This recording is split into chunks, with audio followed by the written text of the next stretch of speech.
For a good while now, Flesh and Blood players have known one odd fact to be a truth. A pistol is not a gun. And with the Hunted, we have yet another. A dagger is not a weapon. And this, of course, makes sense. After all, for an assassin, a dagger is but a tool, and the assassin itself is the weapon. After all, daggers don't kill emperors. Assassins do. To that end, let's talk about Kiss of Death, an insane little card with some incredibly powerful interactions. A huge shout out to our channel members for supporting what we do here. If you want to get involved with the channel and the Dice Commando community, please consider joining as a channel member.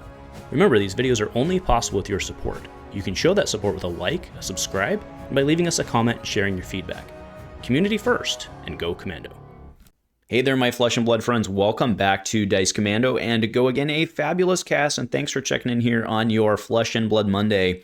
And it was a big weekend, right? We had the Hunted World Premiere. All of the set is now up on all of the various DBs and all stuff like that. And we've got a picture of what we're looking at here in 2 weeks, well, a little less than 2 weeks at this point, when the set drops. And it's time to start that theory crafting. Now, last Monday, I had a video saying, I know it's early. I think I found the most functional good card, talking about Orb Weaver Spinneret. And I was wrong, because it's another assassin card, Kiss of Death, that is, I think, the best card in the set. This card is crazy, stupid good. And that's what I want to talk about today. Now, you will notice that I'm not showing the real card here. I'm showing an altered card here, and that's because this card was spoiled by none other than Max Ferocity. Met her several times in person. Awesome person, does a great job. And I do have her permission to use this image. So I'm always going to use this image when we're talking about this card on the channel, at least for visuals. And shout out to Max Ferocity. So nicely done.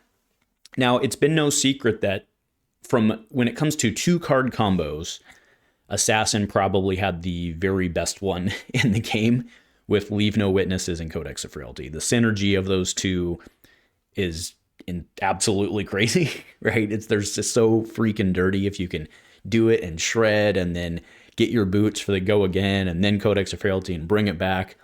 It is the dirtiest play, I think, in the game.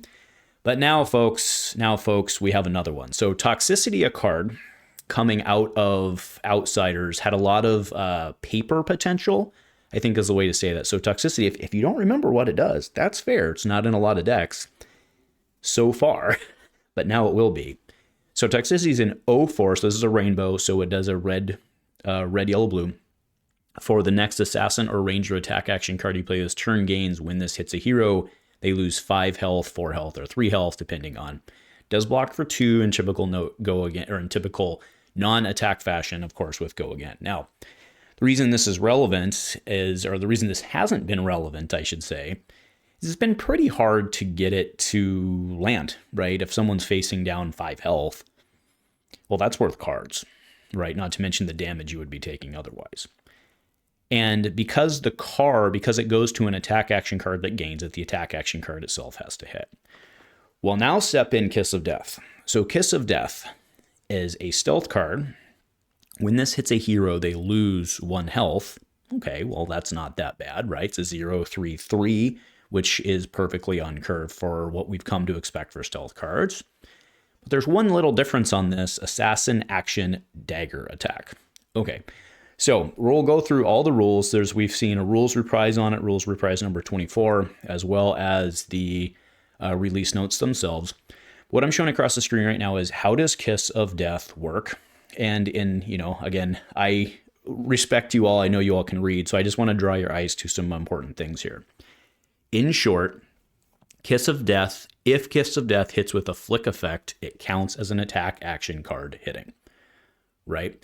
Because this is both a dagger and an attack action, it will actually carry. So if something like Toxicity gives it an on-hit effect, it will carry that even when it's treated as a dagger.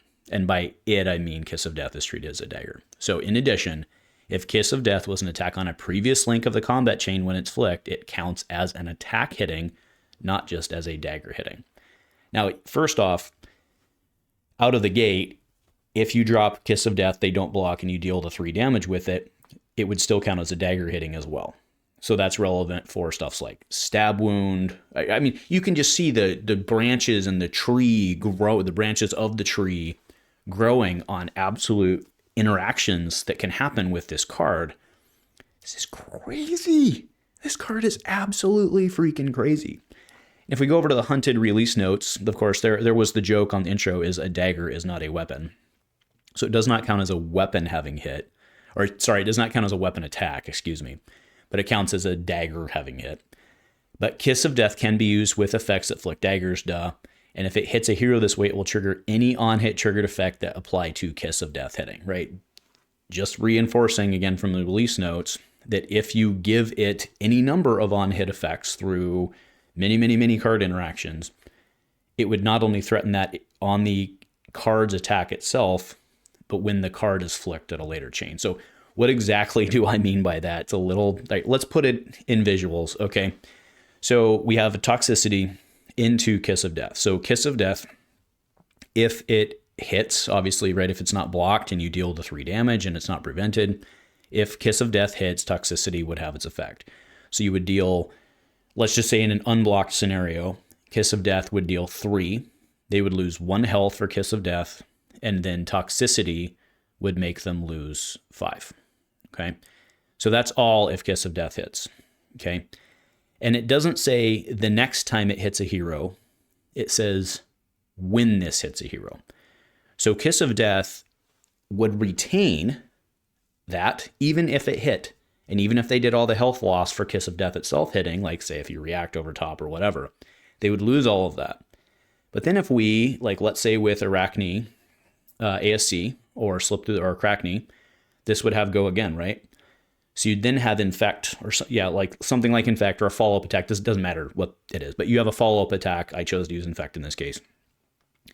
But if you then, when Infect is attacking, flick or do a throw dagger effect or whatever, right? Let's say the next one's a hurl. You pay 1, you chuck Kiss of Death.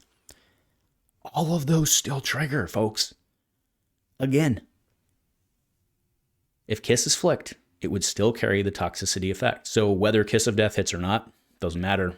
If you flick it and it lands, oh my God. Oh my God.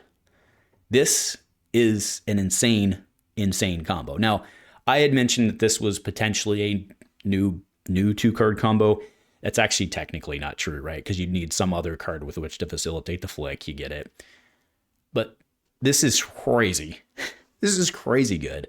And this card is going to change everything. Like I said, the tree and the branches, you all can just start. I mean, go to town, right? Go to town. And I do want to point out, I have Toxic Daggers is currently up for my channel members that'll be going live here in maybe 10 days, 14 days. It's a deck tech for Arachne or a Crackney, deck tech for Crackney, focusing on this combo because it's that good. It's that good. So I'll link that above, but go check that out. It'll be out in due time. But if you want to join up and support me a little bit, you can have access to that basically today. Another card that is very interesting on this is Pain in the Backside. So when Pain in the Backside is a 0/3 with Go Again. When this hits a hero, target dagger you control deals 1 damage to them. If damage is dealt this way, the dagger has hit. What's interesting about Pain in the Backside is Pain in the Backside doesn't destroy the dagger. Every other throw effect, flick effect that we've seen involves destroying the dagger afterwards. This does not. Which then means, right, so let's go back to the previous combo, but then we insert Pain in the Backside before the infect. You could Pain in the Backside, hit again, get all that effect.